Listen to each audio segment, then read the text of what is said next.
Siya po ay nagsimulang mag-aral ng daycare sa ating munting paaralan taong 2006-2007. At sa kanyang pagkatapos ng pag-aaral sa daycare, ay siya naman po ay nag-aral muli sa ating pong elementary school, sa ating San Pedro Elementary School, sa taong 2007-2013. At sa kanyang paglalakbay na muli, nakatapos siya at ipinagpatuloy niya pa rin po ang kanyang pag-aaral sa high school. Ito po ay taong 2013 at 2019 sa Santa Cruz National High School.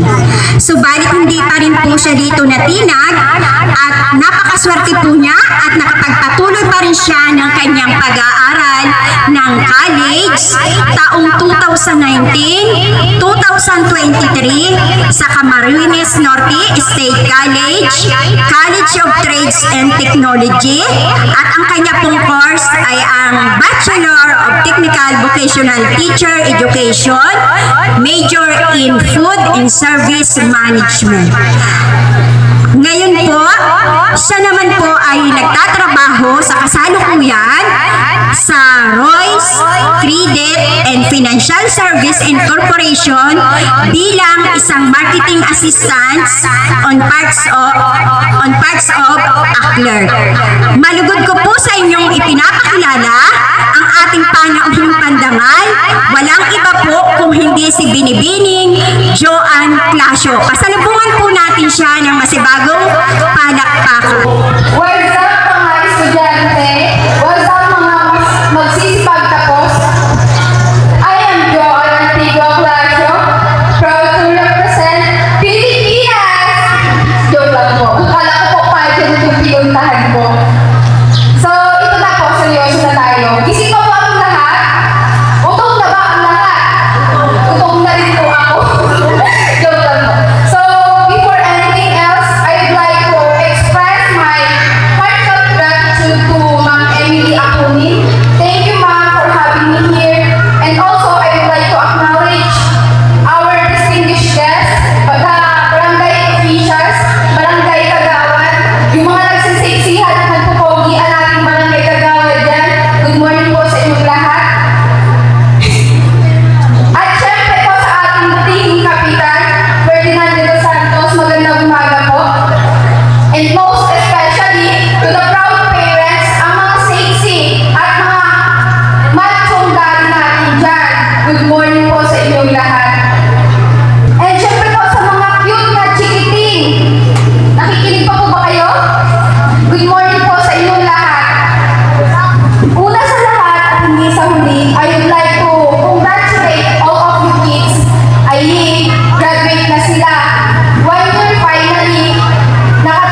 magulang. Next step, and last step sa pag-aaral, college. Yes, college na ako.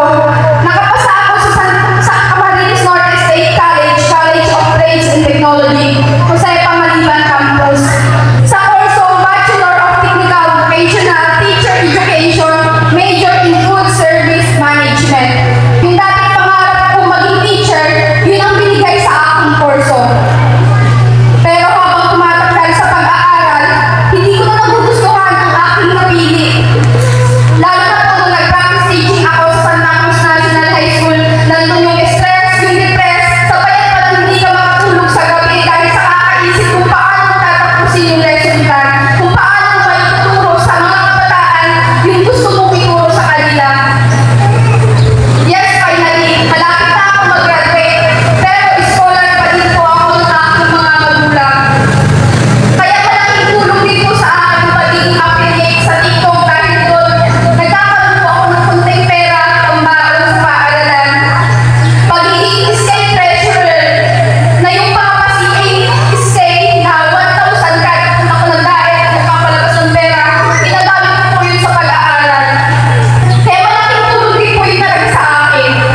Walang scholar ang nandinudyuan. Pero nag-try naman po ako mag-exam, hindi nga lang po pinalad. Nung sinabi ko sa magulang ko na hindi po ako nakapasa dun sa pa-scholar, alam niyo po ba ang sabi sa akin ng magulang ko? Hayaan mo na, kami lang po ang mag-i-scholar sa iyo. Kaya sobrang nagpapasalamat po ako sa mga magulang ko dahil kahit matigas ang payo ko, since day one, nakaalalay sila sa akin hanggang makagraduate ako ng college. Bakit ko nga ba ito na-share sa inyo yung simula daycare hanggang college? Kasi yun yung step by step na tinatahak natin lahat upang makamit natin ang ating bibigin sa buhay. Kasi sabi sa pamagat, which is ito yung ating tema, munting hakbang tungo sa maunlad na kinabukasan. Kaya hakbang na tayo kids and you make it your first step. Yes, hindi ganun kadali ang mag-aral. Pero hindi din ganun kadali ang nagpapaaral. Sipag at tiyaga lang ang puhunan. And dadating po tayo sa point na mapapagod tayo. Example po ako, maraming beses na ako napagod mag-aral. Halos gusto ko nang sumuko, ayoko na mag-aral, ayoko na pumasok sa college. Pero hindi ako nagpatinag doon. Sabi ko, makakatapos ako, makagraduate lang talaga ako at makakuha ng magandang trabaho. Ako naman ang tutulong sa mga magulang ko. Kasi diba, kahit gusto ko sumuko na nagpapaaral sa akin, pero tuloy pa din sila sa pagtustos ng ating mga kailangan. Kahit maganda ba ako at maganda po ba sila sa pagtatrabaho para lang may maipagbaon tayo. Kasi sabi diba, edukasyon lang ang kanilang maipamana sa atin. At minsan sinasabi nila, high school lang kasi yung natapos ko, elementary lang kasi yung natapos ko. Kaya ayoko maranasan ninyo ang mga naranasan ko. Kaya kids, mag-aral po tayo ng mabuti para makamit ninyo yung gusto ninyo sa buhay. Okay lang naman po na mabagal ang pag-usad at least sigurado, diba? Hindi naman kasi karera ang pagkamit ng tagumpay. Hindi ito pabilisan. Minsan, di ba kung kaya pinilisan sa kalaman nasisimplang. Kaya chill lang tayo humakbang, mamamalaya na lang natin na malapit na pala tayo sa finish line. Malapit